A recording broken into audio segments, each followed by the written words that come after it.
Du Seigneur. Aujourd'hui, comme je l'ai dit tout au long de cette semaine, que nous avons au milieu de nous et parmi nous, un bien-aimé qui vient de France, qui s'est converti dans le même ministère, là où je me suis converti aussi, auprès du pasteur Linderman, et ils sont venus après nous, je crois que 7 ans ou 8 ans que je sois rentré ici.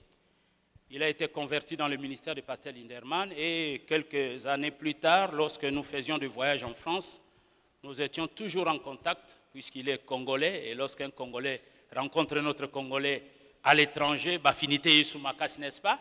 À chaque fois que j'étais à Paris, à Vie Nouvelle, Makassi et sa femme ne cessaient jamais de venir nous voir. Ils apportaient toujours leurs cadeaux pour l'encouragement.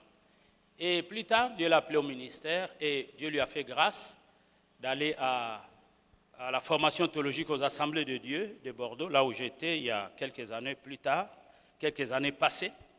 Et notre bien-aimé, quoi qu'il garde encore son travail, il travaille, mais il sert Dieu à côté du pasteur Linderman. Donc, moi, je vais servir à côté de Tatanae. Amen. Donc, il est pasteur à Vie Nouvelle Paris. Il travaille à côté du pasteur Linderman, qui est son père spirituel. Le pasteur Makassi est déjà passé ici en 2008.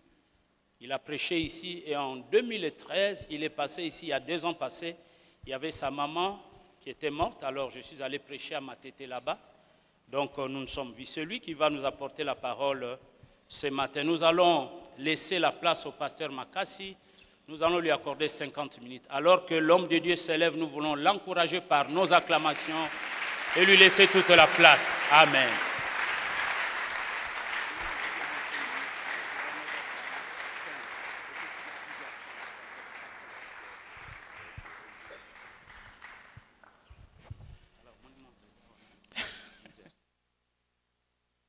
Ok, pasteur, pas de problème. Bonjour à tous. J'ai l'impression que je parle un peu fort.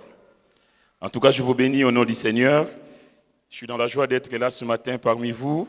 Comme l'a si bien dit le pasteur Willy, c'est un bien-aimé qu'on a croisé à Paris, dans la même assemblée. Donc nous sommes nés dans la même assemblée et nous avons, on va dire, grandi dans la même assemblée. C'est une joie pour moi d'être là ce matin parmi vous pour apporter le conseil du Seigneur. C'est toujours une émotion particulière. Vous vous doutez bien que moi, partant de Kinshasa, je suis parti en France pour des études. Donc je devrais avoir à peu près 18 ans. Et je suis en France depuis 81. Donc ça remonte quand même déjà à 34 ans. Dieu m'a fait grâce. Évidemment, quand je suis parti de Kinshasa, je ne connaissais pas le Seigneur du tout. Je suis allé là-bas, comme tout enfant, comme tout jeune étudiant. On arrive dans un pays où les parents ne sont pas là. Donc qu'est-ce qu'on fait? On fait la fête. On fait la fête, sauf que la Bible dit il y a un temps pour tout.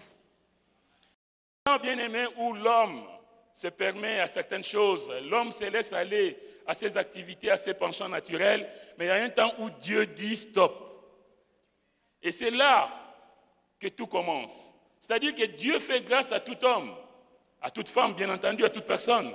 Mais il y a un temps où le Seigneur dit, tu as trop fait la fête, maintenant c'est à moi de jouer. Et c'est là que tu dois répondre par oui ou par non.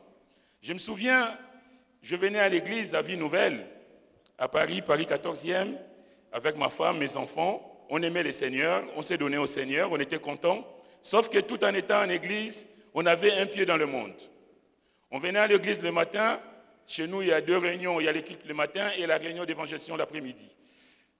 On venait à l'église le matin, évidemment, pour faire comme tout bon chrétien, toute dénomination confondue, catholiques, protestants et autres. On vient à l'église le dimanche parce qu'il faut bien aller à l'église le dimanche. Il faut bien signer sa présence le dimanche. Pourquoi? Parce qu'on va dire, ah bon, aujourd'hui tu n'es pas parti à l'église ou aujourd'hui tu n'es pas parti à la messe. Mais sauf qu'en sortant de là, qu'est-ce qu'on fait? On retourne dans le monde et on fait la fête. Bien aimé, laissez-moi vous dire qu'il y a une incohérence dans cette attitude. Et ça, c'était ma vie avec ma femme. Évidemment, c'était ça. Mais jusqu'au moment où Dieu a dit, Jean Makassi, alors maintenant, ou tu me sers, ou tu me suis, ou alors tu restes dans le monde. Parce que bien aimé, il n'y a pas d'alternative. On ne se moque pas de Dieu. On ne peut pas dire que je suis à l'église, je suis chrétien le dimanche matin, et la veille, on a fait la fête, on a été danser les zaïkos et autres dehors. Il y a une incompatibilité. En tout cas, Dieu m'a fait grâce. Je me souviens, c'était un soir où on devrait aller à un concert de Koffi Olomide. C'était la première fois que Koffi jouait à l'Olympia. J'étais chrétien, mais j'avais préparé mon costume pour que ce soir-là, j'aille danser, j'aille acclamer Koffi Olomide. Mais c'était ce jour-là que Dieu a dit, alors le costume que tu as préparé, tu ne vas pas le mettre. Parce qu'aujourd'hui, c'est ou c'est moi, ou c'est lui. Et bien aimé, il y a un temps où il faut faire les choix. Et je sais que j'ai fait les bons choix. Alléluia. Et je sais que si vous êtes là ce matin, vous avez fait le choix d'aimer Jésus. Vous avez fait le choix de le suivre. Que le nom du Seigneur soit béni. Je vous parle un peu de moi. C'est normal pour que vous me connaissiez un peu. Donc voilà, je suis à l'église. Après, le Seigneur a fait grâce. Je suis allé à l'école biblique, là où le pasteur Willy a été à Bordeaux. Parce que je pense qu'il est important pour servir le Seigneur d'avoir aussi une formation. Parce que quelquefois, on dit des choses, et à tort et à travers, on sort des versets de son contexte pour en faire un prétexte, pour justifier je ne sais quoi. Et Dieu a fait grâce, toujours à Vie Nouvelle. Le pasteur Lindemann a payé la formation, enfin l'église nous a payé la formation et on est allé à Bordeaux. Et depuis, je sers le Seigneur dans l'Assemblée. J'ai été un peu partout dans Paris parce qu'il faut faire des stages à gauche et à droite. Et là, je suis retourné à la maison. Donc ici, je suis un peu à la maison. Que Dieu soit béni. Je suis donc quinois, zaïrois, congolais. Je suis de la commune de Matété. J'ai étudié ici à Matété, à Saint-Alphonse. Après, j'ai fait l'école de cycle d'orientation à Saint-Théophile à Lemba. Et j'ai fait mes études secondaires au collège Elikia. Donc c'est de là après que je suis parti en France. Donc je bénis le Seigneur parce que c'est une grâce de connaître le Seigneur et un privilège de le servir. Donc ce matin, je sais pas, voilà un peu mon petit parcours. Je vais prendre avec vous, si vous voulez bien, les livres du prophète Jonas.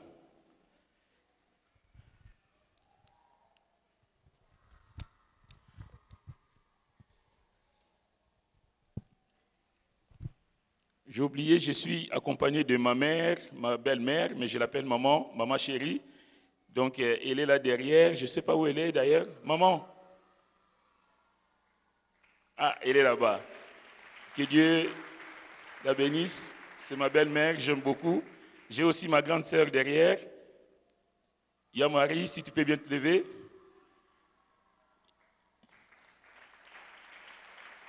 Voilà, c'est ma grande sœur. Elle m'accompagne ce matin. J'ai mon neveu Edgar aussi, si tu viens saluer l'église. Voilà. Que Dieu soit béni. Alors, chez nous, on s'élève pour lire, pour faire la lecture de la parole. Je ne sais pas ici si vous vous levez ou pas. Mais si vous voulez bien, on va se lever pour lire Jonas, chapitre 1er. Nous connaissons bien cette histoire. Un prophète que Dieu envoie pour prêcher la bonne nouvelle. Nous lisons le premier chapitre. La parole de l'Éternel fut adressée à Jonas, fils d'Amittai, en ces mots. Lève-toi, va à Ninive, la grande ville, et crie contre elle, car sa méchanceté est montée jusqu'à moi. Jonas se leva pour s'enfuir à Tarsis, loin de la face de l'Éternel. Il descendit à Jaffo et il trouva un navire qui allait à Tarsis.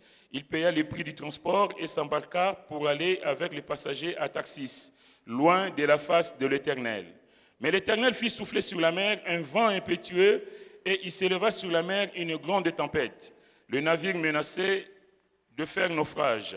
Les mariniers eurent peur, ils implorèrent chacun leur Dieu et ils jetèrent dans la mer les objets qui étaient sous le navire, afin de se les rendre plus légers. Jonas descendit au fond du navire, se coucha et s'endormit profondément. Le pilote s'approcha de lui et lui dit, « Pourquoi dors-tu? Lève-toi, invoque ton Dieu, peut-être voudra-t-il penser à nous et nous ne périrons pas. » Et ils se dirent l'un à l'autre, « Venez et tirons au sort pour savoir qui nous attire ce malheur. » Ils tirèrent au sort et le sort tomba sur Jonas. Après, ils lui dirent, « Dis-nous qui nous attire ce malheur. Quelles sont tes affaires et d'où viens-tu? Quel est ton pays et de quel peuple es-tu? » Il leur répondit, « Je suis hébreu et je crains l'Éternel, le Dieu des cieux qui a fait la mer et la terre. » Ces hommes eurent une grande frayeur et ils lui dirent, « Pourquoi as-tu fait cela? » Car ces hommes savaient qu'il fuyait loin de la face de l'Éternel parce qu'il leur avait déclaré. Ils lui dirent, « Que te ferons-nous pour que la mer se calme envers nous? » Car la mer était de plus en plus orageuse.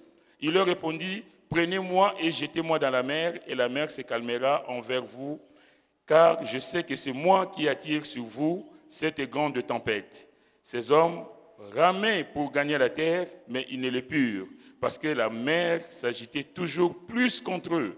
Alors, ils invoquèrent l'Éternel et dirent, « Ô Éternel, ne nous fais pas périr à cause de la vie de cet homme, et ne nous charge pas du sang innocent, car toi, Éternel, tu fais ce que tu veux. » Puis ils prirent Jonas et le jetèrent dans la mer, et la fureur de la mer s'apaisa. Ces hommes furent saisis d'une grande crainte de l'Éternel, et ils offrirent un sacrifice à l'Éternel et firent de vœux. Amen. Nous allons demander la grâce de Dieu. Seigneur, merci pour ce moment. Merci en tout cas, Seigneur, pour ta grâce. Nous savons, Seigneur, que tout est grâce avec toi. Sachant, Seigneur, que nous ne méritons rien, que tout ce que tu fais, Seigneur, c'est par pure grâce. Alors nous voulons simplement te dire merci. Merci pour l'occasion que tu nous donnes, Seigneur, d'être là ce matin à l'écoute de ta parole. Seigneur, ma prière est que tu puisses, Seigneur, trouver les chemins des cœurs. Que cette parole, Seigneur, interpelle. Que cette parole rassure. Que cette parole console. En tout cas, que cette parole restaure. Seigneur, tu es le Dieu Tout-Puissant, le Dieu des miracles, le Dieu incomparable, le Dieu, Seigneur, qui passe dans le rang ce matin et qui visite son peuple. Seigneur, toi qui connais le besoin, les attentes, tu connais les douleurs, tu connais les cris des cœurs, tu connais les interrogations des uns comme des autres. Seigneur, je prie simplement que dans ta grâce infinie, Seigneur, que tu puisses répondre, que tu puisses agir. En tout cas, donne gloire à ton nom ce matin. Quant à moi, Seigneur, je demande simplement, Seigneur, que je sois cet instrument entre tes mains, Seigneur, pour parler à ton peuple. Alors, Seigneur, fortifie ton serviteur et bénis ton peuple ce matin. Merci en tout cas pour cette grâce. Merci pour tout. Sois loué et béni parce que tu en es digne. Au nom de Jésus. Amen. Amen. Pouvez vous asseoir, bien-aimés. Alors, Jonas, c'est un Hébreu. Un Hébreu que Dieu appelle un prophète de l'Éternel. Il est dans la Bible. Prophète de l'Éternel. Dieu l'envoie à Ninive. Dieu lui dit, lève-toi. Bien-aimé, si Dieu dit à quelqu'un, lève-toi, c'est parce que cette personne est comment? Elle est assise. Si Dieu te dit, lève-toi, c'est parce que spirituellement, tu es dans une position qui ne convient pas à Dieu et Dieu te dit, lève-toi. Et quand on dit, lève-toi, c'est pour que tu te mettes en marche, pour que tu te mettes en mouvement. Donc c'est la première chose qui attire notre attention dans cette lecture, c'est lève-toi. Pourquoi? C'est parce que cette personne est assise. Bien-aimés, quand nous étudions la Bible, nous voyons par exemple dans les tabernacles. Dans les tabernacles, les sacrificateurs n'étaient jamais assis. D'ailleurs, un des objets manquants dans les tabernacles, c'était le siège.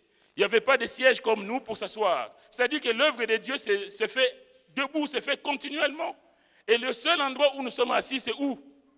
Dans les cieux. La Bible dit que nous sommes assis dans les cieux avec le Seigneur. Alors, étant enfants de Dieu, Dieu nous appelle à bouger. Dieu nous appelle à être actifs. Dieu nous appelle à le servir. Et Dieu dit à Jonas, lève-toi. Lève-toi, lève-toi. Mon frère, ma soeur, je vais te poser cette question ce matin. Est-ce que tu es, dans quelle position spirituelle te trouves-tu ce matin? Est-ce que tu es comme Jonas, assis quelque part, et Dieu vient te bousculer? Quand il est dit lève-toi, c'est-à-dire que Dieu attend de toi et de moi que nous fassions des progrès. Marcher, c'est faire des progrès. Le mot qui donne marche vient du mot latin qui donne le même mot qui donne grade. Quand on dit c'est un gradé, c'est-à-dire quelqu'un qui est des échelons. Donc c'est le mot Dieu te demande à faire des progrès. Et l'apôtre Paul dira à Timothée, occupe-toi de ces choses, donne-toi tout entier à elles. Pourquoi? Afin que tes progrès soient évidents pour tous. Bien-aimé, un enfant de Dieu, en tout cas un chrétien, quelqu'un qui connaît le Seigneur, ne peut pas rester, on va dire, au niveau du départ. Un enfant de Dieu doit progresser, doit aller de progrès en progrès avec le Seigneur. Et l'apôtre Paul dit à son fils Timothée, il faut que tes progrès soient évidents pour tous. Mon frère, ma soeur, la question que je vais encore poser ce matin, est-ce que depuis que tu connais le Seigneur, tu as fait des progrès? Est-ce que tu es resté au stade où quelqu'un t'a évangélisé, tu as donné ton cœur au Seigneur, ou aujourd'hui on peut dire, oui, le frère là-bas, oh là là, on se souvient quand il est venu, il était tout timide, mais aujourd'hui, quand il fait la louange, alléluia, nous sommes bénis. Ou dans ton milieu, ta famille dit, ah, mais il y a un changement dans sa vie. Parce que depuis qu'il s'est donné au Seigneur, ce n'est plus le même homme. Ce n'est plus la même femme. Elle qui criait tout le temps, elle qui était colérique, tout d'un coup, elle est devenue douce.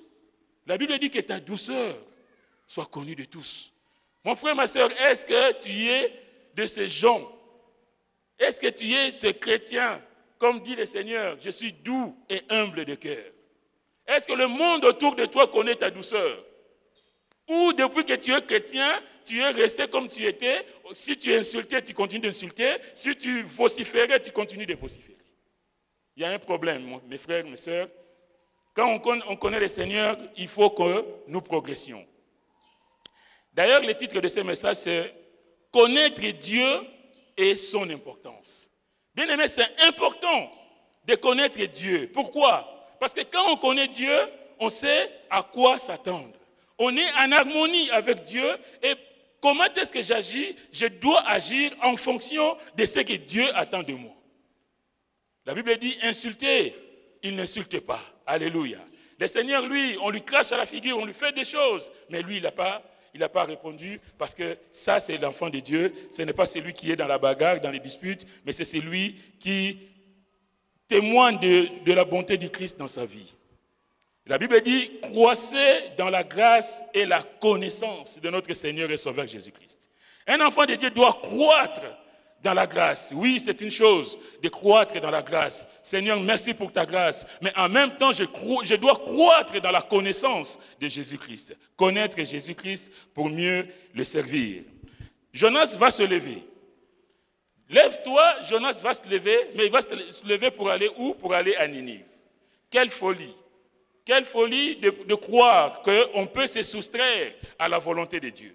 Quelle folie de penser que Dieu m'a demandé quelque chose, mon frère, ma sœur, tu es à l'église, le pasteur a prêché et la parole t'a été adressée. Le Saint-Esprit t'a parlé, tu dis, bon d'accord, le pasteur, lui, peut toujours prêcher, mais lui, c'est pas ce que moi je vis. Mais bon, sortant d'ici, je reprends ma vie comme avant. De toute façon, personne ne m'aura vu. Bien-aimé, personne ne t'aura vu. Dieu t'a vu. Parce qu'on ne peut pas se cacher devant Dieu. Quelle folie Jonas va se lever, lui, plutôt que d'aller à Ninive pour prêcher la bonne nouvelle à ces gens qui étaient perdus, lui va se lever pour fuir, pour aller à Tarsis. Oublions que Dieu veut que tous les hommes soient sauvés et parviennent à la connaissance de la vérité. Cet homme qui est juif, qui est en guerre contre les païens, contre Ninive, la grande ville, ils sont en opposition systématique, ils sont en conflit permanent. Et Jonas s'est dit, mais attends, Dieu, c'est le Dieu des Juifs. Depuis quand Dieu, c'est aussi le Dieu des Ninivites? Depuis quand Dieu, c'est aussi le Dieu des païens? Ah non, Seigneur, tu ne vas pas m'envoyer vers les païens. Moi, je vais aller vers les Juifs, envoie-moi vers les Juifs, mais pas vers les païens. Donc, je vais me soustraire à ta volonté. La Bible dit, Jonas s'éleva, mais pour aller à Tarsis. Mais Jonas se leva pour s'enfuir. La Bible est claire. Il se leva pour s'enfuir. Vous savez, dans la Bible, il y a deux mais. Je me souviens de ton message, Pasteur Willy, quand tu disais, il y a le mais de la foi. Il y a le mais de l'opposition et il y a le mais de la foi au Seigneur. Ici, on est dans l'opposition. Jonas s'oppose. Il ne veut pas répondre à l'appel de Dieu. Il ne veut pas faire ce que Dieu attend de lui. Mes frères, mes sœurs, la question, c'est que est-ce que nous sommes toujours à l'écoute de ce que Dieu nous dit? Est-ce que nous répondons favorablement à l'appel de Dieu? Est-ce que nous réagissons, je veux dire, au quart de tour à ce que Dieu nous demande? Quand Dieu te dit quelque chose, mon frère, ma sœur, est-ce que tu réagis promptement? Est-ce que tu dis, Seigneur, parle et ton serviteur écoute? Ou Seigneur, oui, je vais me lever pour faire ta volonté. Ou alors je dis, moi d'abord, le Seigneur après. Le problème de beaucoup de chrétiens, c'est ça. On se dit, oui, pasteur, oui, c'est bien ce que tu dis, mais tu ne sais pas, hein? Moi, j'ai mes soucis personnels. Eh bien, les affaires de Dieu, ça peut attendre. On a besoin de toi à l'église. Tu dis, ben oui, mais moi, j'ai mes courses. Les pasteurs, de toute façon, il y aura d'autres personnes qui vont s'en occuper. Mais Dieu a besoin de toi. Dieu a besoin de toi pour faire des choses à l'église. Et toi, tu dis, non, mais les autres vont faire. C'est toujours les autres et jamais nous. Le mais de l'opposition. Je me souviens du fameux mais de l'apôtre Pierre, Simon-Pierre, pendant la pêche miraculeuse. Le Seigneur lui dit, avance en pleine mer et jetez le filet. Ah, Seigneur, nous avons travaillé toute la nuit sans rien prendre. Mais sur ta parole. Sur ta parole, Seigneur, parce que tu l'as dit. Parce que Dieu n'est pas un homme pour mentir. Seigneur, tu as dit sur ta parole, moi je vais jeter les filets. Alléluia. Mes frères et sœurs, est-ce que quand Dieu vous parle, je répète ce que j'ai dit, est-ce que nous sommes dans dans l'acceptation de ce que Dieu nous dit, ou nous sommes dans l'opposition. En tout cas, Pierre, lui, il était dans ça, c'est le mais de la foi. Seigneur, moi j'ai fait ce que je pouvais. Vous savez, les pêcheurs, ils pêchent souvent la nuit. Quand on va à Maluku, au bord du fleuve, vous voyez les gens le matin apporter du poisson parce qu'ils ont travaillé toute la nuit et ils ont pêché et ils vont vendre leurs poissons. Parce que quand le jour se lève avec le soleil, la température de l'eau augmente et les poissons vont de plus en plus dans les profondeurs. Donc, ils sont difficiles à attraper. Et là, Pierre dit, toute la nuit, on n'a rien eu. Mais parce que Seigneur, tu l'as dit, moi je vais le faire. Mon frère, ma soeur, est-ce que tu es à l'écoute de ce que Dieu te demande de faire? Si on répond favorablement à ce que Dieu attend de nous, bien aimé, il y a la bénédiction au bout, forcément. Inévitablement, il y aura la bénédiction. Mais quand on est dans la résistance, quand on est dans la rébellion à ce que Dieu attend de nous, bien aimé, on se met en danger et on se met gravement en danger. Moi d'abord, le reste ensuite. Seigneur, ce que tu me demandes, on verra plus tard. De toute façon, d'autres peuvent le faire. Alors, Jonas, quand il va payer son transport pour aller à Tarsis, il oubliait qu'il avait affaire à celui, je l'ai dit tout à l'heure, qui voit tout, qui sait tout. On ne peut pas se soustraire au regard de Dieu. On ne peut pas se cacher devant Dieu. Bien-aimé, on ne se moque pas de Dieu. Dieu, c'est un Dieu tout-puissant. C'est un Dieu omniscient. On ne peut pas, je veux dire, faire semblant devant Dieu. Malheureusement, sûrement pas ici, hein, mais il y a beaucoup de gens qui étaient comme moi, je l'ai dit devant vous, qui viennent à l'église, mais qui, en sortant de l'église, fait sa petite vie comme si de rien n'était. Croyant que Dieu ne voit pas. Pourquoi? Mais je le fais tout seul. Quand on va mentir, quand on va voler, quand on va tromper sa femme, son mari, quand on va faire des choses, pensant que Dieu ne voit pas, et on est quand même tranquille, et le dimanche on est à l'église aussi, comme si tout allait bien. Alléluia, Seigneur, tu es bon. Mais ça ne va pas. Il y a un problème, parce que Dieu nous appelle à la repentance. La Bible dit qu'il n'y a aucun homme qui ne pêche. Tous ont péché et sont privés de la gloire de Dieu. Et tous ont besoin de se repentir. Bien-aimé, je ne suis pas ici pour cautionner les péchés, mais je sais qu'on est faible. Ici, Jonas, l'homme de Dieu, c'est un prophète de Dieu, mais qui s'enfuit. Mais il connaît le Seigneur. Il va s'enfuir pensant se dérober au regard de Dieu, mais il connaît Dieu. C'est-à-dire que ça montre que tout homme est faillible. Mais quand je tombe, quand il m'arrive de trébucher, bien aimé, je sais qu'il y a une chose, je sais qu'il y a le Seigneur et je vais crier au Seigneur. Seigneur, aide-moi, viens à mon secours. Je ne vais pas aller faire semblant, je ne vais pas continuer ma vie comme si de rien n'était, mais je vais me repentir, me tourner vers le Dieu Tout-Puissant, le Dieu dont la Bible dit qu'il ne se laisse point de pardonner. Mais quand on garde son péché, quand on cache cette transgression, la Bible dit, celui qui cache cette transgression ne prospère point. Mais celui qui les avoue et les délaisse obtient miséricorde. Moi, je ne connais pas vos vies, mais il y a sûrement parmi nous des gens qui sont dans des situations comme ça. Je fais ma petite vie, je fais ma petite cuisine, je fais mon petit cache-cache avec Dieu. Je suis à l'église. Alléluia, Seigneur. Et en partant d'ici, je vais trouver ma petite chérie qui m'attend dans un ganda quelconque là-bas. Quelle folie! Quelle folie!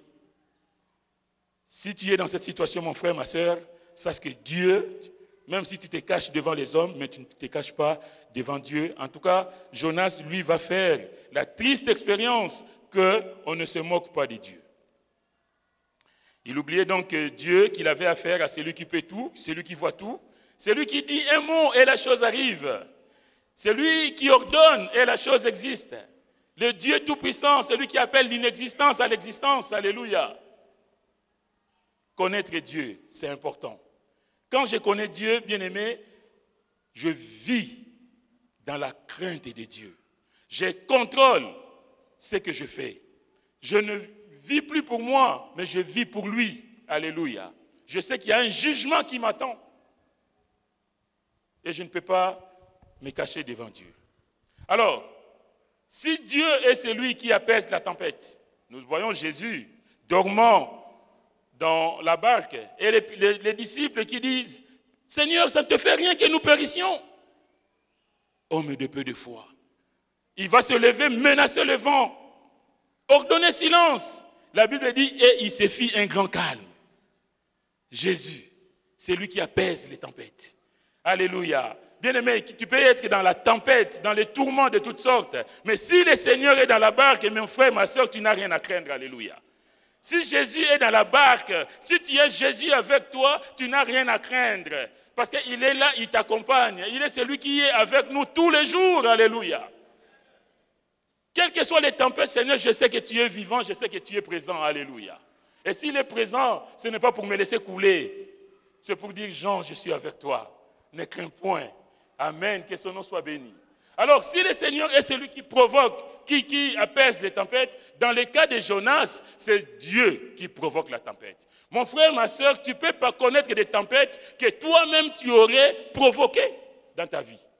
Quelquefois, on se pose des questions, mais pourquoi moi? Pourquoi il m'arrive telle et telle autre chose? Pourquoi c'est moi? Oh Seigneur, qu'est-ce que je fais au bon Dieu? Mais examine ta vie. Examine ta vie. Il y a des tempêtes où Dieu dit, tiens, on va traverser le lac. Et puis la tempête survient. Il est avec moi. Seigneur, je réponds à ton appel. Je réponds à ce que toi tu as dit. C'est toi qui m'as dit, va à tel endroit. Et Seigneur, je suis allé parce que j'ai obéi à ta parole. Quelles que soient les tempêtes, quels que soient les vents, quelles que soient les pluies, Seigneur, je sais que tu es dans l'affaire. Vous savez, l'apôtre Paul, c'est quelqu'un qui dit, je sais en qui j'ai cru. Je sais en qui j'ai cru parce que cet homme va expérimenter la puissance de Dieu. Et cet homme va vivre des souffrances terribles. Au jour d'aujourd'hui, je pense que dans des églises, notamment dans les églises ici au Congo, on dirait que, pasteur Rwanda a la malchance. Comment il a toujours des problèmes? Si on voit la vie de l'apôtre Paul, mais cet homme dira à la fin de ses jours, j'ai combattu le bon combat. Alléluia. Je sais que la couronne de justice m'est réservée. Quelle grâce! Quelles que soient les souffrances sur cette terre, mes frères, mes sœurs, de savoir que moi, le Jésus que je sers, le Jésus que j'ai suivi, ce Jésus-là ne m'abandonnera jamais. Et peu importe ce que je vis sur cette terre, ce qui importe, c'est ce qui m'attend là-haut. Alléluia, que le nom du Seigneur soit béni.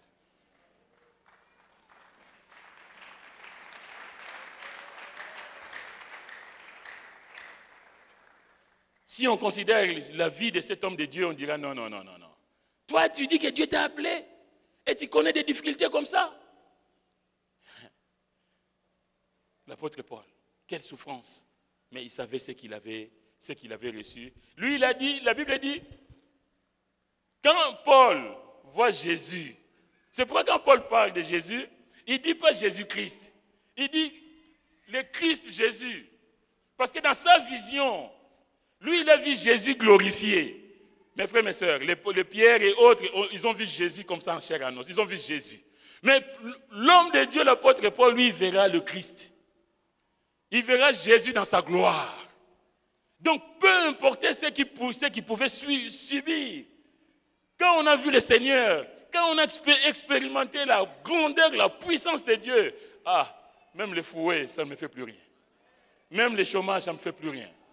Mes frères, mes sœurs, aujourd'hui, moi qui vous parle, on n'aura peut-être pas beaucoup de temps, pasteur, mais j'ai vu la main de Dieu dans ma vie.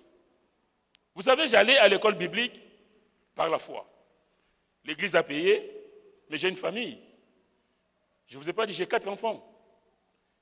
Et maintenant, il faut laisser les enfants. Comment on va faire? Extraordinaire. Ma femme, c'était en 2001, devait voyager pour Kinshasa. Ma femme va à la banque pour essayer de gratter un peu le fonds qu'il y avait. Et moi, j'avais mon cousin qui était en Angola, qui devait venir à Paris. Et je devais payer son billet. Je me rends à la banque. Ma femme est partie. Évidemment, il n'y a plus rien. Quand on voyage pour Kinshasa comme ça, on fait le petit plein des choses et tout ça. Je vais à la banque. Je demande. Là, je viens pour constater les dégâts. Pour qu'on me dise combien j'ai de découvertes. Je viens, vous savez, quand on a des problèmes, on ne parle pas à voix haute. Hein? On parle à voix basse. Je viens demander à la dame qui est au guichet, Madame, dites-moi combien j'ai. Et ils ne disent pas comme ça, il écrit, la dame écrit sur un bout de papier, il me donne mon petit bout de papier, je vois 25 000 francs. On est en 2001. Je n'ai pas travaillé, je n'ai rien apporté. J'ai 25 000 francs sur le compte. C'est sûrement une erreur.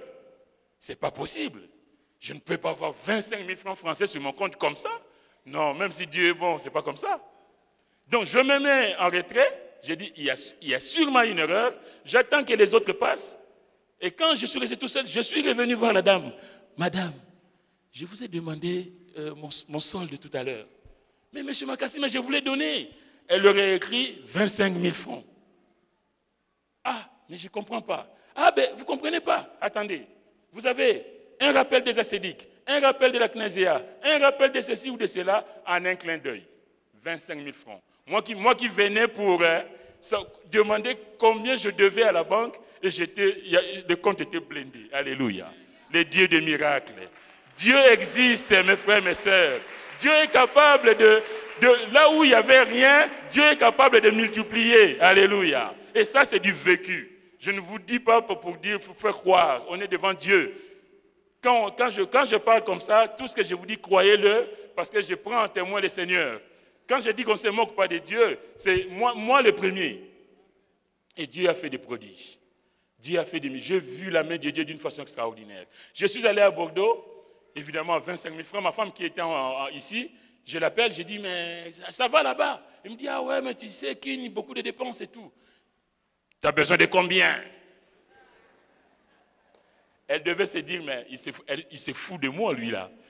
Je sais qu'il n'a rien, il me demande, tu as besoin de combien? Oui, il me dit, oui, si j'ai un petit $500, ce sera pas mal. Je te les envoie demain. Oh, mais vous savez, les femmes, elle n'a pas demandé où j'ai trouvé. Hein. Elle n'a pas dit, mais toi, tu n'avais rien là-bas, tu as trouvé où? Ok, d'accord. J'ai envoyé l'argent et quand elle est arrivée, j'ai présenté comment le Seigneur nous a bénis et quelle joie. Dieu est celui qui fait des merveilles. Quand on connaît ce Jésus-là, quand on connaît ce Dieu-là, bien aimé, on ne peut que s'attacher à lui. Peu importe les souffrances, peu importe ce qui peut nous arriver. Alors, je disais donc, ici, c'est Dieu qui provoque la tempête dans la vie de son serviteur. Et, vous avez lu avec moi, les marins invoquent chacun son Dieu. Bien aimé, on vit dans un monde où chacun a son Dieu. Nous, on a l'Éternel des armées, merci ma sœur. On a le Seigneur avec nous. Mais on vit dans un monde où chacun a son Dieu. Chacun, il y en a qui ont le Dieu Primus, le Dieu, je ne sais pas moi, musique, les dieux autres. Et ces hommes qui sont en péril, qui sont battus par la tempête, ils vont chacun invoquer son Dieu. Et Jonas, l'homme de Dieu, va dormir. Il va dans la cale et il s'endort. Il s'endort, pourquoi? Lui, il sait pourquoi il y a la tempête. Bien-aimé, tu connais ta vie. Ce n'est pas le pasteur, il n'est pas Dieu. Hein? Il ne connaît pas la vie de chacun ici. Hein? Mais toi, tu connais ta vie. Les tempêtes que tu traverses, tu sais d'où elles viennent. Si j'ai des soucis aujourd'hui, je dis, ah, Seigneur, je pense qu'il y a ça. J'ai besoin de rectifier le tir. J'ai besoin de me mettre devant Dieu et d'implorer son pardon. J'ai besoin de crier au Seigneur. Je dis, oui Seigneur, je vois ce qui m'arrive et je comprends, Seigneur, que c'est par rapport à ma conduite. Et Seigneur, pardonne-moi, Seigneur, aie pitié de moi. Et si il traverse la tempête, Jonas, lui, il va se réfugier dans la cale du bateau. Pendant que les autres sont en train d'invoquer leur Dieu. On lui pose la question, pourquoi dors-tu? Lève-toi, invoque ton Dieu. Nous tous, nous invoquons nos dieux, mais toi, tu es en train de dormir. Mais lève-toi, peut-être que ton Dieu se souviendra de nous. Peut-être que ton Dieu fera quelque chose. C'est là que, on va dire, tout commence. Mais ce qui est frappant, mes frères et mes sœurs, c'est de constater que c'est le capitaine du bateau qui vient le voir.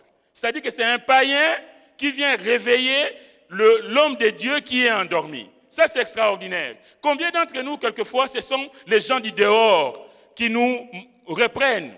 Ah, mais toi, tu parles comme ça, mais toi, tu vas à l'église, non?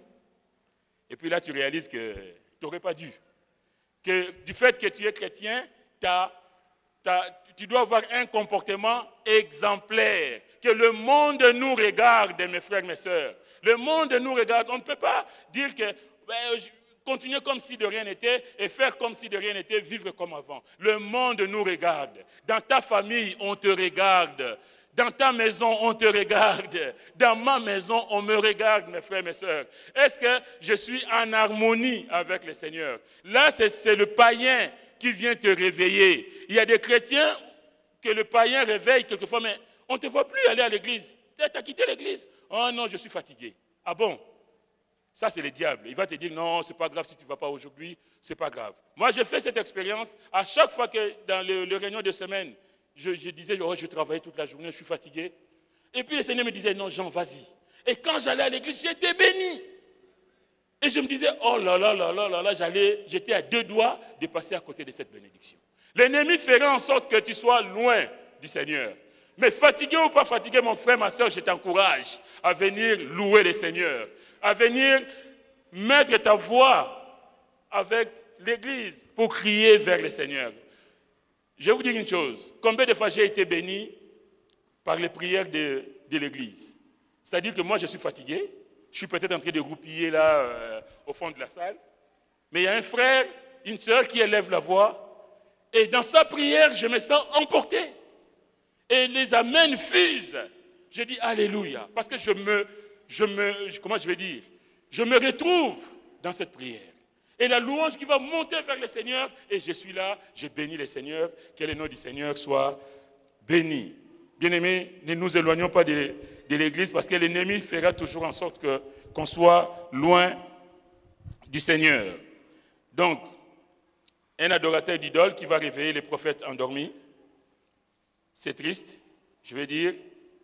Alors ces hommes vont essayer de jeter la cargaison à la mer pour alléger, la Bible dit, pour alléger le navire. Bien-aimé, l'homme ne peut pas contrecarrer le plan de Dieu. L'homme ne peut pas faire en sorte que ce que Dieu a décidé ne se fasse pas. Ils vont trouver des solutions, on va dire, humaines. Alléger le bateau, vider le bateau de sa cargaison pour faciliter la navigation. Mais sauf qu'il y a un problème, parce que la main de Dieu est sur ces navires-là. Si la main de Dieu est sur toi, tu as beau faire ce que tu veux, rien ne se fera si on ne trouve pas la solution avec le Seigneur. Là, ils vont alléger les bateaux, rien à faire. Et ils vont tirer au sort. Tirer au sort pour désigner d'où vient le malheur. C'est frappant que là, l'homme de Dieu va se réveiller. Il va se réveiller et je bénis le Seigneur pour ce qu'il va dire. Parce que quand on lui pose la question de dire quel était son business, quelles étaient ses affaires, il va dire, je suis hébreu et je crains l'Éternel, le Dieu de cieux qui a fait la mer et la terre. En fait, tout à l'heure, le frère qui dirigeait ici, il a dit, il faut connaître son identité. Un enfant de Dieu doit connaître son identité. Ici, Jonas ne se dérobe pas à son péché. Il va avouer son péché, mais en même temps, il va décliner son identité. Je suis hébreu, je crains l'Éternel, le Dieu des cieux, le Dieu qui a fait la mer et la terre. Il est en train de leur dire que la mer agitée là, c'est mon Dieu qui l'a créée. Donc, quelle que soit la situation, il est au contrôle de cette situation. Prenez-moi, balancez-moi par-dessus bord et tout ça va s'arrêter. Mais si on continue la lecture, on voit que ces hommes vont essayer de l'aider. Parce qu'ils ne vont pas tout de suite accéder à sa demande. Ces hommes ramaient pour gagner la terre, mais ils ne les purent. Parce que la mer s'agitait toujours plus contre eux. Bien-aimé, le plan de Dieu dans ta vie, ici on parle de Jonas, mais le plan de Dieu, ce que Dieu a décidé dans ta vie, se réalisa tôt ou tard. Si on t'a dit, si Dieu t'a dit telle chose, mon frère, par la foi, ma soeur, par la foi, accepte ce que Dieu t'a dit. Parce qu'en son temps, il accomplira. La Bible dit, il fait toutes choses belles en son temps. Il t'a promis quelque chose, ne sois pas dans le doute. Il ne faut pas douter, ah mais Seigneur, est-ce que c'est vraiment toi qui as parlé? Est-ce que c'est vraiment toi qui as dit? Seigneur, parce que tu l'as dit, moi je l'accepte. Alléluia. Et personne, pas de sorciers, pas de marabouts, je ne sais qui, les papas lait, qui les mamans courou, tout ça, personne ne pourra empêcher Dieu d'agir dans ta vie. Personne. Hier, j'étais avec un ami, et pendant qu'on discutait, il y a son neveu qui est venu, parce qu'ils ont perdu quelqu'un de la famille. Et ce neveu lui dit, Ah, tu sais, il y a un oncle qui est mort, mais l'oncle, avant de mourir, il a confessé que c'était lui qui faisait tous les massacres dans la famille. Il y a des choses incroyables ici. Hein. Il dit, ah bon, il a confessé et 2 jours après, il est mort. Je pose la question à cette personne, je dis, alors, et toi, dans quel état d'esprit es-tu d'entendre que ton oncle faisait ça? Il dit, oui, mais nous, on est en colère, il a fait ça, maintenant, lui, il est mort. Oui, mais il est mort, mais c'est fini. Tout le monde va mourir un jour. Mais le problème, c'est que moi, j'ai saisi l'occasion pour lui dire, vous savez, il a fait ce qu'il a fait, mais il a eu le temps de demander pardon. Vous savez, c'est important. Je disais tout à l'heure, tu ne peux pas vivre avec ton péché pensant que personne ne t'a vu. Parce que la fin viendra. Et quand la fin viendra, il y aura le jugement. Il y aura le jugement. Et au jugement, personne ne pourra se soustraire. Tu as caché ton péché, tu ne l'as pas avoué, tu ne l'as jamais confessé. Sache ce qui t'attend. Et cet homme a avoué ses péchés, il a réuni la famille, il a confessé. Il a dit maintenant je peux partir en paix. Pour moi, il est parti en paix. Sorcier ou pas sorcier. Le brigand sur la croix, il est parti au paradis. Hein. Du moment où il a saisi la main du Seigneur, il a dit priez pour moi, que Dieu me pardonne. Yesoli Misangaï, voilà. Et voilà. Pour moi, il est parti. Mais là, la famille est en colère, mais c'est trop tard. Les dégâts, ils sont faits, mais je n'ai pas dit tant pis, mais c'est arrivé. Mais pour lui, chacun rendra compte pour ses œuvres. Chacun. Donc lui, il a confessé ses péchés et il est parti. Que le nom du Seigneur soit béni, en tout cas pour ceux qui confessent leurs péchés. Jonas qui va s'endormir, c'est aussi l'attitude de l'Église, de vous et de moi, qui ne voulons pas répondre à l'appel du Seigneur. Le Seigneur qui nous dit, allez par tout le monde prêcher la bonne nouvelle. Est-ce que je ne sais pas ici si vous organisez des évangélisations, des sorties, je pense que vous les faites, mais c'est important. Mais ce n'est pas seulement à faire dans le cadre de l'Église, mais ça doit être fait même nous, là où Dieu te place, mon frère, ma soeur, de pouvoir communiquer la grâce de Dieu, de pouvoir gagner des âmes pour le Seigneur. Quand on ne répond pas à l'ordre du Seigneur, on est dans la désobéissance. Parce que le Seigneur nous a dit, allez, mais est-ce que nous allons? Bien aimé, pourquoi nous n'obéissons pas toujours aux ordres du Seigneur? Moi, j'ai trouvé, parce que d'abord, nous manquons de foi. Nous ne faisons pas confiance à ce que le Seigneur nous dit. Nous sommes souvent dans la désobéissance parce que le Seigneur, mais c'est vraiment toi qui m'as dit ça? Ah non, ça, je ne crois pas. Ça vient du pasteur, ça ne vient pas de toi. Mais le Seigneur te dit de faire quelque chose et tu es dans le manque de foi. Il y a aussi le manque de connaissance de Dieu. On ne sait pas toujours ce que Dieu veut. On ne sait pas toujours ce que Dieu attend de nous. Et quand il y a ce manque de connaissance, bien aimé, on ne peut pas être agréable au Seigneur. Évidemment, il y a aussi le manque d'amour pour les perdus. Nous sommes sauvés. Alléluia, que le nom du Seigneur soit béni. Nous sommes à l'église, nous écoutons la parole. Merci Seigneur. Mais est-ce que dans nos familles, est-ce que nous leur annonçons la bonne nouvelle?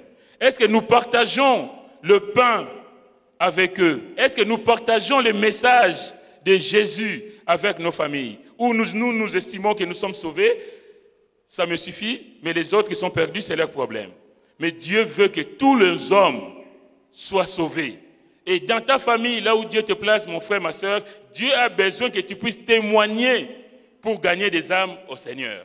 Pour que ces sorciers-là, l'homme-là qui dit qu'il était sorcier, qui faisait des ravages dans la famille, ces gens-là, ils ont besoin de la grâce de Dieu. Et ces gens-là sont dans nos familles.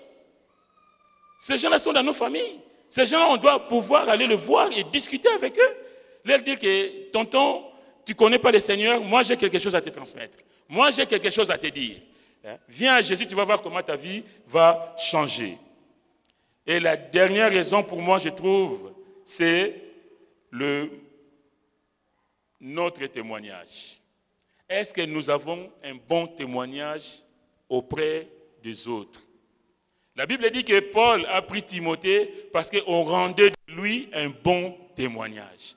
Mon frère, ma soeur, est-ce qu'auprès dans ta famille, dans ton travail, dans ton école, quel est ton témoignage?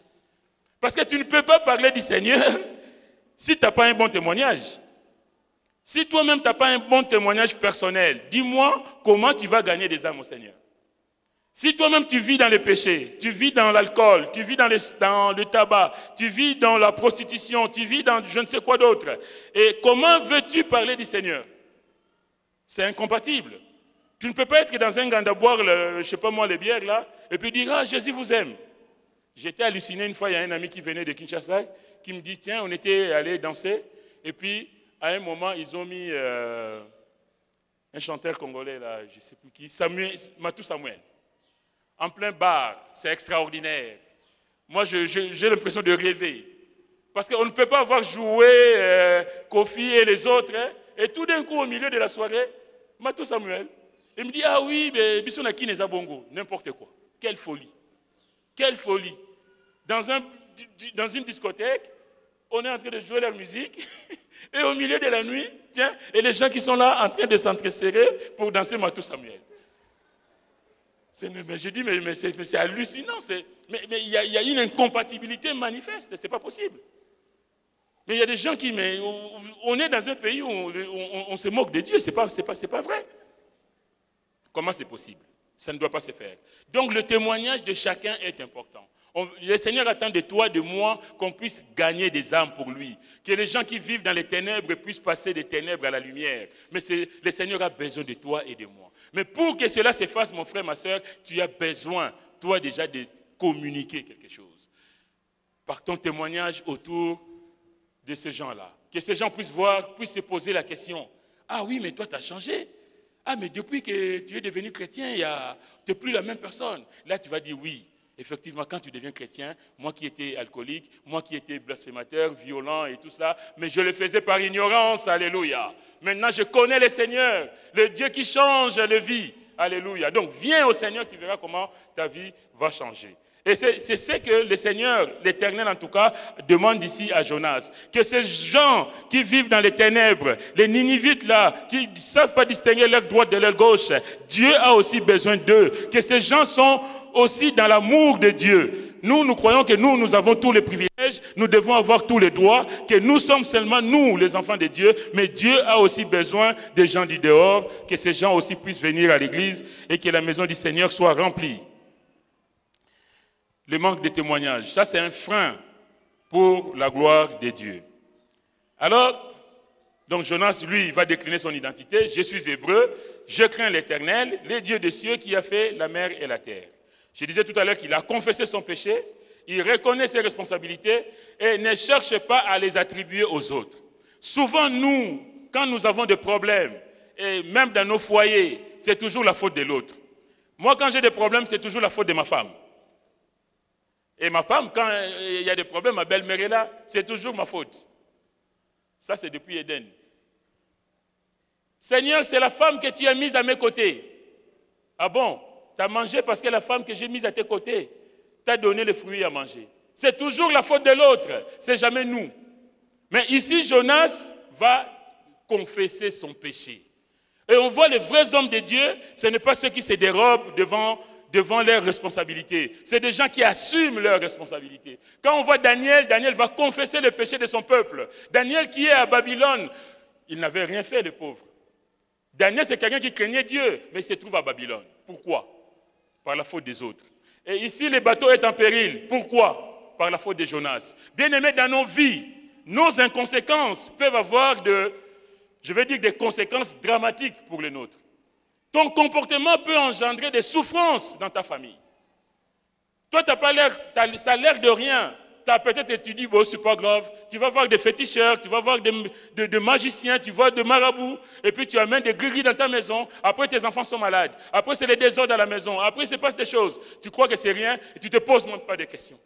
Mais ton comportement peut engendrer des douleurs pour les tiens. Et ça, c'est dramatique. Le bateau est en train de couler à cause d'une personne. À cause de Jonas, le bateau est en train de couler. S'il n'avait pas confessé son péché, le bateau allait couler, lui et les autres allaient couler. Pour rien. Ton comportement peut avoir des conséquences dramatiques pour les autres. Ça, on doit faire vraiment attention. On doit faire attention. Et Daniel va confesser les péchés. À nous, la confusion de face. Toi, l'Éternel, toi, tu es bon, mais nous avons péché. Daniel ne va pas dire, ils ont péché. Ils ont. Seigneur, tu sais, moi je crains, moi je te crains. Moi je marche dans la crainte de Dieu. Moi je fais toujours bien. Quand la Bible dit que tous ont péché, et toi tu dis que moi je fais toujours bien. Les très très spirituels, les TTS comme on disait à l'école biblique. Ben oui, de reconnaître son péché. Seigneur, je sais que j'ai failli à tel endroit. Même nous en tant que parents, par rapport aux enfants, les enfants voient ce que les parents font. Quel dommage si dans nos maisons il y a des disputes, il y a des querelles, il y a du désordre. Ça a l'air de rien comme ça, tu crois que les enfants ne voient pas. Mais les enfants vont reproduire ce qu'ils ont vu. Et demain, ce serait aussi de divorcer ou de je ne sais pas quoi, de gens qui auront des problèmes dans leur couple. Pourquoi? Parce qu'ils auront vu, pensant que c'est la bonne façon de faire. Parce que l'enfant copie facilement ce que font les adultes. Revenons à notre ami Jonas. Jonas, donc, il confesse son péché, il avoue ses responsabilités, il ne les attribue pas à d'autres. Lui seul, dans ses navires en perdition, connaît le vrai Dieu. Il dit, je suis hébreu et je crains l'Éternel. Bien-aimés, dans ce bateau, nous sommes aussi, nous, dans ce monde, dans un bateau qui est en train de couler, dans un pays où il y a tellement de choses, où tout est à refaire, où il y a la corruption, il y a plein d'autres choses. Mais bien-aimés, combien nous avons besoin, nous qui connaissons le Seigneur, de prier pour ce pays, de prier pour les nôtres, d'intercéder pour ce bateau qui est en train de couler. Et là, si tu ne le fais pas, tu en rendras des comptes. Connaissant le vrai Dieu, il est aussi responsable devant les hommes. Parce que Jonas devait intercéder pour les autres. Alors, on arrive à la fin du chapitre. Jonas confesse son péché. Les autres vont essayer de l'aider parce qu'ils ne veulent pas le jeter tout de suite par-dessus bord. Et ils vont faire de leur mieux pour qu'il ne soit pas jeté. Mais sauf que, je disais tout à l'heure que le plan de Dieu doit se réaliser quoi qu'il en soit. Ils vont finir par jeter Jonas par-dessus bord. Ô Éternel, ne nous fais pas périr à cause de la vie de cet homme et ne nous charge pas du sang innocent, car toi, Éternel, tu fais ce que tu veux. Puis ils prirent Jonas et le jetèrent dans la mer, et la fureur de la mer s'apaisa. Le danger, l'objet du délit, Jonas, sa présence dans le bateau provoquait cette tempête. La Bible dit, dès qu'ils l'ont pris et qu'ils l'ont jeté dans la mer, la fureur de la mer s'apaisa. Et ces hommes furent saisis d'une grande crainte, et une grande crainte de l'Éternel, et ils offrirent un sacrifice à l'Éternel et firent des vœux. Ils ont vu la puissance de Dieu. Quand l'homme est face à la puissance de Dieu, bien aimé, l'homme tremble. Quand l'homme voit la puissance de Dieu en action, l'homme a peur. L'homme réalise qu'il est tout petit, qu'il a besoin de cette puissance. Alors, maintenant je vais arriver au point où il est important, je disais tout à l'heure, de connaître Dieu. Jonas est jeté par-dessus bord. Ça y est, c'est fini. Les marins sont partis, le bateau est parti. Et Jonas, la Bible dit, l'Éternel fit venir un grand poisson pour engloutir Jonas, et Jonas fut dans le ventre du poisson 3 jours et 3 nuits. Miracle. 3 jours et 3 nuits dans le ventre du poisson. Comment il a fait pour vivre? Le grand penseur disait que ce qui est écrit là, c'est faux. Mais Dieu est capable de faire ce qu'il veut. Et même qu'un homme soit 3 jours dans le ventre d'un poisson, Dieu, c'est un Dieu de miracles. Peut-on douter de la puissance de Dieu? Peut-on douter de la force de Dieu?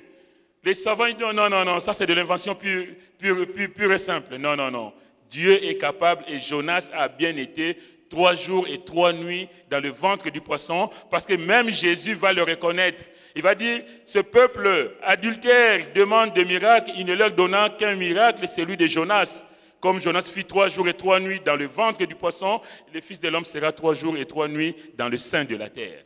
Donc Jésus va confirmer le fait que Jonas était bel et bien dans le ventre du poisson. Mais c'est là où ça devient intéressant, mes frères, mes sœurs, pour vous et pour moi. Cet homme dans le ventre du poisson ne va pas rester bouche bée. Cet homme dans le ventre du poisson va comprendre le danger qu'il a couru de s'éloigner de Dieu. C'est important, c'est là où je veux vous dire que connaître Dieu, c'est quelque chose d'extraordinaire. Parce que dans des moments difficiles, si tu connais Dieu, tu sais ce que tu dois faire. Mais si tu viens à l'église, mes frères, mes sœurs, tu ne médites pas la parole de Dieu, tu ne fais pas attention à ta vie parce que tu t'es donné au Seigneur et tu vis ta vie comme bon te semble, là tu es en danger. Et Jonas, ici, va faire l'expérience, double expérience. La colère de Dieu, mais aussi la bonté de Dieu. On parlait tout à l'heure de mais. Il y a le mais de la foi et le mais de l'opposition, de la rébellion. Et Jonas, dans le ventre du poisson, va réaliser ce que signifie être dans la main du Dieu puissant, du Dieu tout-puissant. Tomber entre les mains du Dieu tout-puissant. Quelle souffrance, mon frère, ma soeur. Tu es désobéi à Dieu et tu réalises que Dieu a sa main sur toi. Mais en même temps, le fait qu'il connaît Dieu, Jonas va implorer la grâce de Dieu. Je disais tout à l'heure, même si on a failli, connaître Dieu c'est important. De savoir que même si j'ai failli, je sais que mon Rédempteur est vivant. Je sais que Seigneur, toi tu es vivant, tu vas me pardonner. Tu vas m'aider. Ce n'est pas de dire que ça y est, c'est fini pour moi, mais l'homme de Dieu va faire cette double expérience. Dans le ventre du poisson, il expérimente ce que signifie, je l'ai dit tout à l'heure, être loin de Dieu, n'est pas obéir à Dieu. Le Dieu qui juge est aussi celui qui sauve. Le Dieu qui condamne, lui, il ne condamne pas. Lui, la condamnation viendra plus tard. Mais celui qui juge le péché, celui qui s'attaque à celui qui a mal agi, à celui qui a désobéi, ce même Dieu est aussi celui qui sauve. Le Dieu qui blesse est aussi celui qui bande les plaies. Au plus profond de son abîme, il sait qu'il a un sauveur.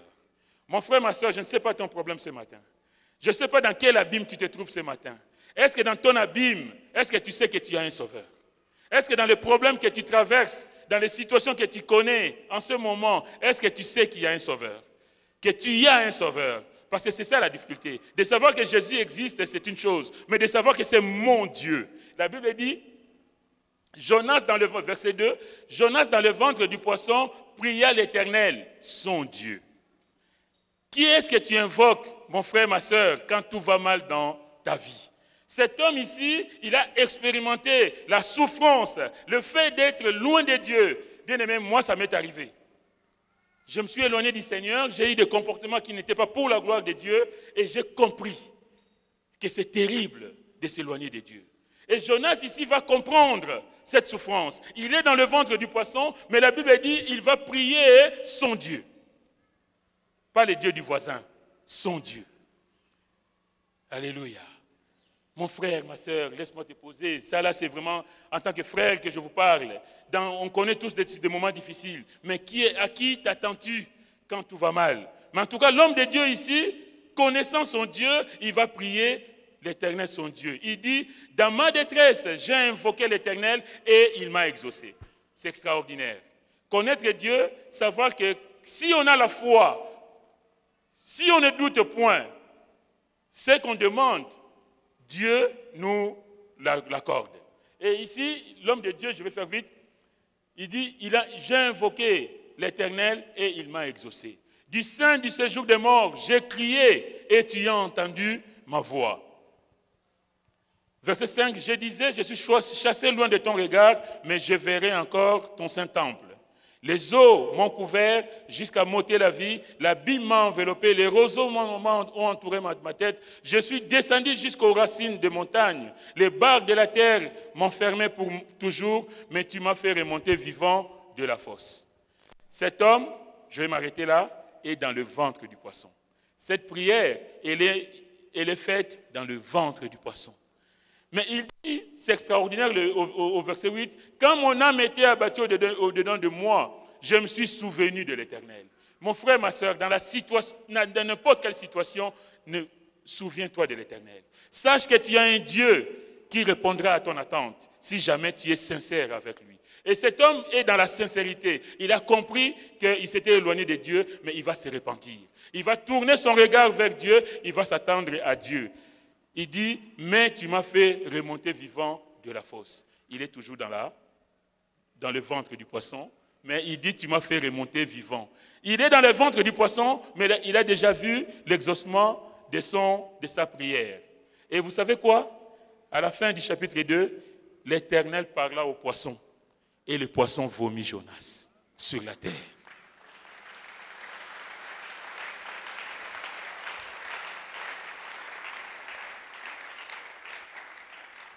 Quand on est sincère avec Dieu, quand on a compris que Dieu est tout-puissant, il est capable de tout, rien n'est impossible à lui, et quand Dieu voit ton cœur, Dieu ne peut pas résister à un cœur sincère. Que Dieu vous bénisse. Alléluia.